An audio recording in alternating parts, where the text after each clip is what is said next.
अगर सब कुछ अलीअ जे दर तां मिले तबे दर ते वञण जो छा मतलब।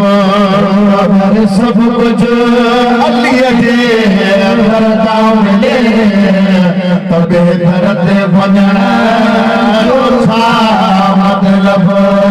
नारा हैदरी अगर सब कुछ अलीअ जे दर तां मिले तबे दर ते वञण जो छा मतलब।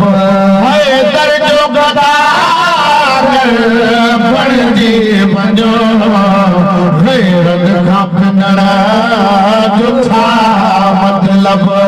गैरत खां फिनण जो छा मतलब।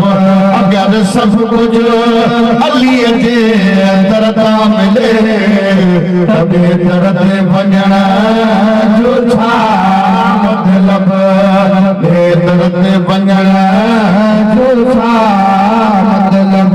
हज रोज़ा नमाज़ूं ऐं मुसला बिना हुब अलीअ जे बातिल थी। हज रोज़ा नमाज़ूं ऐं मुसला बिना हुब अलीअ जे बातिल थी। औलाद अलीअ सां अथई दुश्मनी।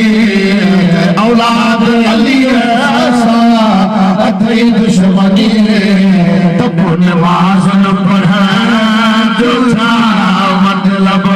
हैदर जो गदार बणिजी वञो गैरत खां फिनण जो छा मतलब। गैरत खां फिनण जो छा मतलब।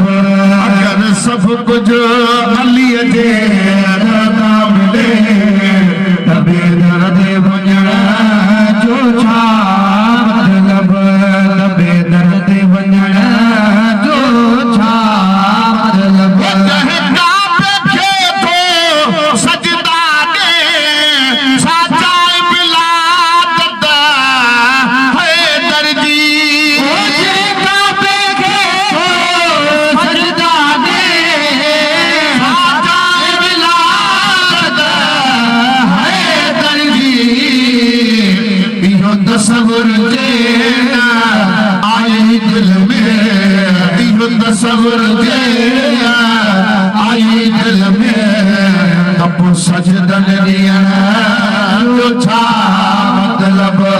हैदर जो गदार बणिजी वञो गैरत खां फिनण जो छा मतलब। गैरत खां फिनण जो छा मतलब। आयतल कुर्सी पर त सही जेका नाम अलीअ ते थे थी ख़तम।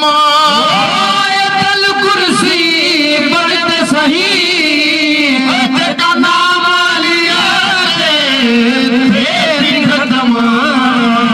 पोइ बि इस्म आज़म जी ख़बर न थई त क़ुरान पढ़ण जो छा मतलब। क़ुरान पढ़ण जो छा मतलब। हैदर जो गदार बणिजी वञो गैरत खां फिनण जो छा मतलब।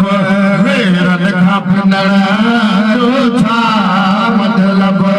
अगर सब कुछ मौला जे दर तां मिले तबे दर ते वञण जो छा मतलब। दर ते वञण जो छा मतलब। तोखां विर्त अलीअ जो विसरी वियो सारो ॾींहुं क़िला में करे थो गुज़र। तोखां विर्त अलीअ जो विसरी वियो सारो ॾींहुं क़िला में करे थो गुज़र। साईं तुराब अलीअ जो तालिब थी। साईं तुराब अलीअ जो तालिब थी। शिकवा करण जो छा मतलब। अगर सब कुछ अली जे दता मिले दर ते वञण जो छा मतलब है दर जो कदा बणजी वञो